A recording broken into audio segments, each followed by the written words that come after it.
Hey coin collectors, and welcome to DC Coin World International Coin Channel. We're going to talk about the 1962 United States quarter today. We have three of them here, and we're also going to talk about these coins up at the top, two shillings coins from the United Kingdom or Great Britain.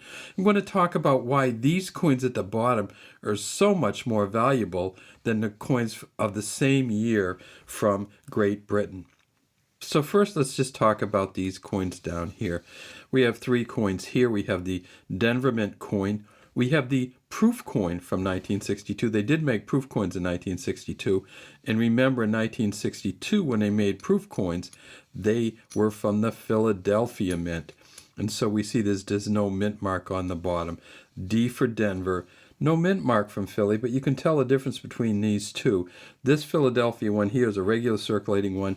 This is a proof coin, and never the twain shall meet. You cannot confuse them. These three coins here are worth at least $5 because they have almost $5 in silver in them. And that's what the difference is between the U.S. coins and the coins of the same year. Now, of course, this is Queen Elizabeth II. It's a Mary Gillick first portrait from 1962. Queen Elizabeth had been the queen for about 9 years at that point. You see it says 2 shillings on the back, Fid Def, or Defender of the Faith.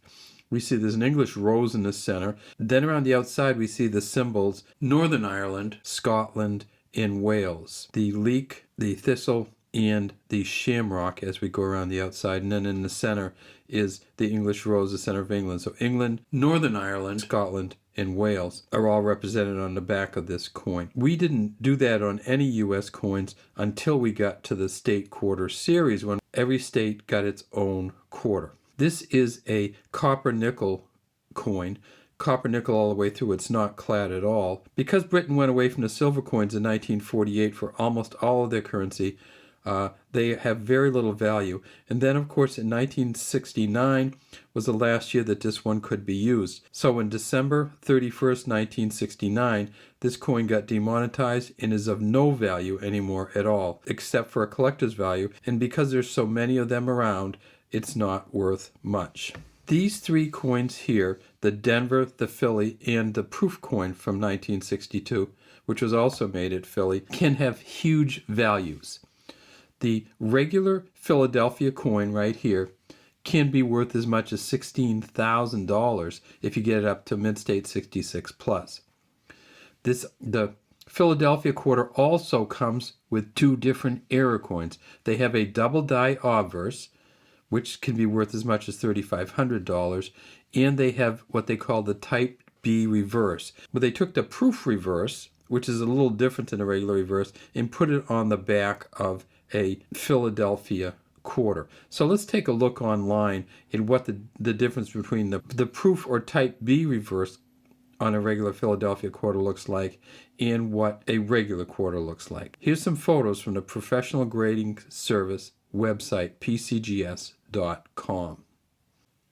So if you are looking for the 1962 quarter from Philadelphia with the proof reverse, this is one here from the PCGS website.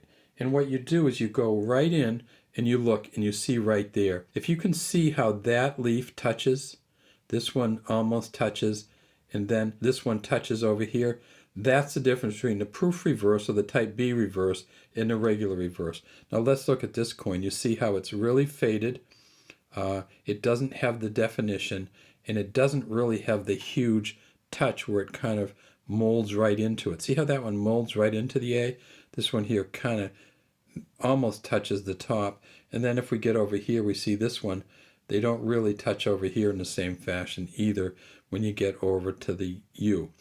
There's also incredibly more definition in these leaves here.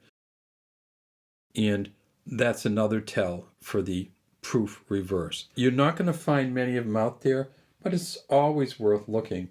And it'll just add 10, 15, maybe 50 or more dollars to your 1962 Philadelphia coin if it does have the proof reverse on it. All right, so you can get, if you get a Philly with a Type B reverse, they found two of them so far at Mint State 67. Those are worth $4,500. At the Philadelphia Mint, just for the regular coins, they made $36,156,000. They're 90% silver, 10% copper. For the proof coins at the Philadelphia Mint, they made 3.2 million. Again, the same makeup, but if you get a proof 70 from the Philadelphia Mint, they've found one proof 70 so far, only one ever that's been graded, and that's worth $8,000. So if you ever get one of these proof coins, be very careful with it until you figure out its value, because it could be worth in the thousands of dollars if it's the best proof coin ever from Philly, and it's a deep cameo. At the Denver Mint, where this one right here came from, and you can see the D down here, they made $127.5 million. So Denver was the big mint. They made almost 4 times as many as Philly. No coins were made at the San Francisco Mint because the San Francisco Mint had stopped producing coins in the 50s and didn't produce them again until the late 60s. At the Denver Mint, if you get one of these at a Mint State 67 Plus, it's worth $7,000. PCGS has graded 4 67 Pluses so far.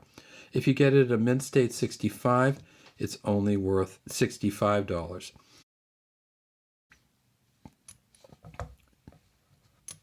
So when you're looking at these, why is it that you can't get one at a Mint State 68, or they only have one at a Proof 70?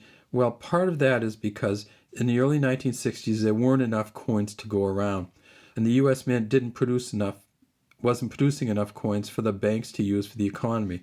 The economy had started to boom, and there weren't enough coins.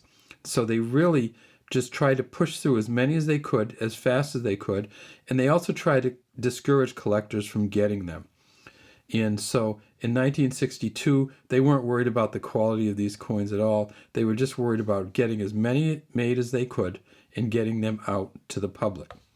So if you're looking for these, you can find some incredibly expensive 1962 coins, but you're not going to find many expensive 1962 coins from Great Britain. But even if you do find one that's not in great shape like this one from 1962, it's still worth at least $5 because it has over $4 worth of silver in it, and there's a collector's premium that makes it worth at least $5. All right, well, good luck coin hunting out there. We'd love to have you subscribe to our channel and leave any comments you have in the comment section.